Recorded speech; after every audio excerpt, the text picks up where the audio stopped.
Un LAN, c'est un réseau d'ordinateurs et d'autres composants qui sont situés relativement proches les uns des autres. Le LAN peut très bien comprendre deux ordinateurs dans un bureau, que ce soit à domicile ou bien dans une petite entreprise, comme il peut être composé de centaines d'ordinateurs situés dans plusieurs bâtiments. Contrairement au WAN, le LAN a un taux de transfert de données qui est plus élevé pour une zone géographique plus petite.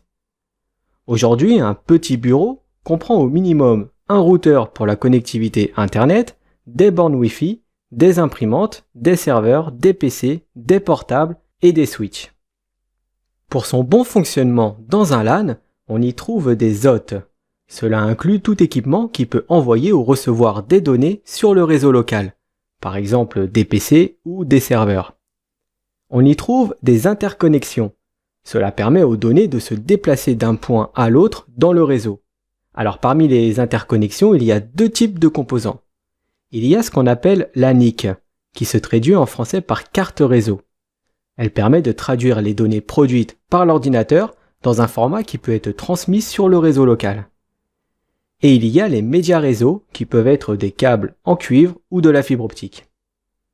De plus en plus, on y trouve aussi de la connectivité sans fil, comme le Wi-Fi. Dans un LAN, on a des périphériques réseau, comme des switches ou des routeurs. C'est eux qui sont responsables de la livraison des données entre les hôtes. Et on y trouve des protocoles.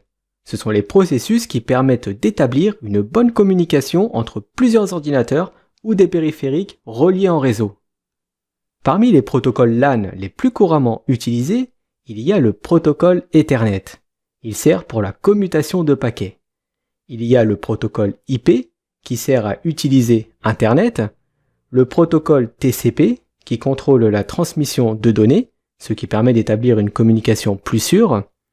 On a le protocole UDP qui permet aussi la transmission de données entre deux périphériques comme TCP, sauf qu'il n'en garantit pas la bonne livraison et il ne s'occupe pas non plus de savoir s'ils sont arrivés dans le bon ordre. UDP est principalement utilisé pour la téléphonie sur IP et les jeux en ligne. On a le protocole ARP qui permet de connaître l'adresse physique d'une carte réseau à partir de son adresse IP. Le protocole RARP, qui est beaucoup moins utilisé, produit l'effet inverse, c'est-à-dire que c'est une sorte d'annuaire inversé des adresses logiques et physiques. Une adresse logique correspond à l'adresse IP et l'adresse physique correspond à l'adresse MAC. Pour revenir à nos protocoles, on a CIFS, qui est un protocole de serveur de fichiers. Il permet d'établir des liaisons permanentes entre un client et un serveur. Il est utilisé que sur Windows. Sur Unix, on parle du protocole NFS. Et il y a le protocole DHCP qui sert principalement à distribuer des adresses IP sur un réseau.